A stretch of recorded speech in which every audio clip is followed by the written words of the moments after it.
Chapitre 39. Après quelques minutes à errer dans la maison, à la recherche de nos affaires, nous sommes partis. « Tu es sûr que tu peux conduire ?» demanda Élise. « Oui. Tu n'es pas trop fatigué ?»« Non, non, ça va, ne t'inquiète pas pour ça. » Ce que nous vivions maintenant nous propulsait bien au-delà de l'idée de la fatigue. En roulant bien, on pourrait arriver d'ici 4 heures. Pendant la trajet, nous avons assez peu parlé. Il y avait parfois des bribes de conversation, mais je serais bien incapable de restituer une phrase entière. Au bout d'une heure, Élise m'interrogea subitement. « Et ton dos, ça va ?»« Oui, tout va bien, j'ai vu l'ostéopathe tout à l'heure. »« Ah, celui d'Edouard ?»« Oui. »« Et il est bien ?»« Oui, il est très bien. Je me sens bien mieux. » Élise est restée pensive un moment avant de dire. « C'était peut-être ça ton dos ?»« Quoi ?»« La mort de papa. C'est-à-dire ? Le corps est parfois en avance sur l'esprit. Il a senti quelque chose de grave allait m'arriver. Ça s'est manifesté par ton dos. »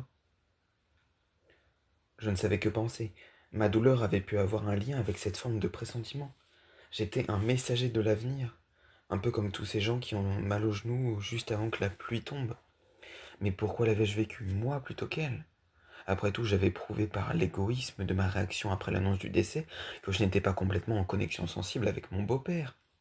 Et Élise avait envie de se raccrocher à des hypothèses étranges qu'elle habillait d'un vêtement concret.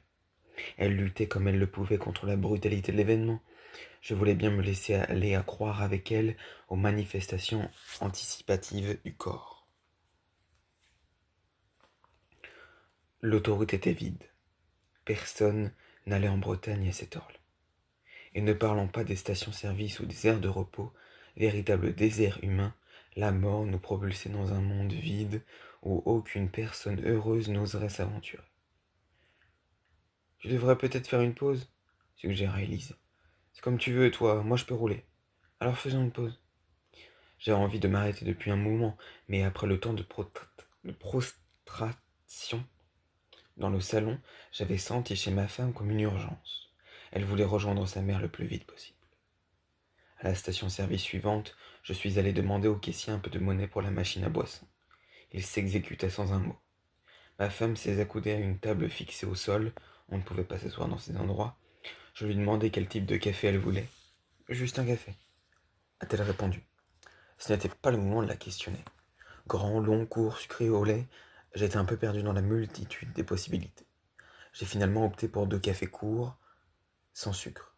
Un choix qui m'a paru comme la version la plus austère du café. En attrapant le gobelet, Élise m'a dit merci. Elle a prononcé ce mot de façon détachée, comme on remercie un ami ou une connaissance. Il y avait quelque chose de triste dans cet instant. Bien sûr, le contexte l'était, mais il y avait quelque chose d'autre que je ne parvenais pas à définir. Certains drames unissent les gens. Ils se serrent dans les bras les uns des autres comme des promesses silencieuses, d'un amour encore plus fort. Mais d'autres aboutissent à des moments dénués d'émotion. On était là à se regarder et on partageait si peu de choses.